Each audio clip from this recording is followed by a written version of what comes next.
Congresswoman Hilda Solis is a progressive leader in the House of Representatives. I interviewed her and I asked her about the Progressive Caucus and what it does.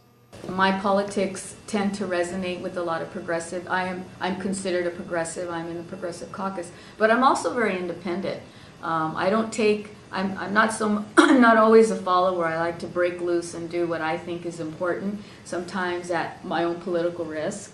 I pressed her on the Progressive Caucus and its lack of funding and lack of cohesion and strategic abilities. And this is what she said. Well, part of it is because they're trying to draw on consensus. When you have 70 members, which is a large number, it's hard to define what consensus is around one issue.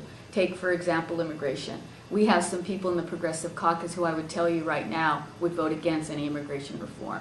And I, as a progressive, would say, well, wait a minute, that's not where we need to start. Let's step back and let's take a more progressive look at this and see what the pros and cons are, and why is it that you feel so negative about, say, immigration, or even global warming, because we do have members from Ohio, for example, in the Progressive Caucus who are good on labor, anti-CAFTA, anti-NAFTA, but yet when it comes to immigration, they're saying no more importation of people, and control that population, sterilize them. Well, I mean, it also, immigration and free trade, which are linked, of course, but you've got Charlie Rangel who's pushing for a free trade. Right. And so I guess one question... And he's in the Progressive Caucus. I know. What's the point of having a caucus like that?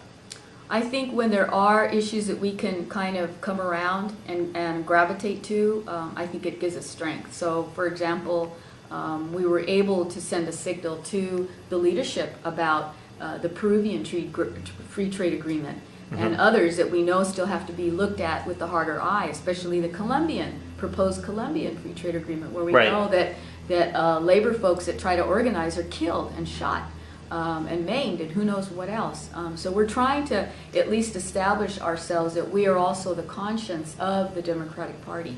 And to me, that's very important. That's always been a big part of my being as a person who's in the party.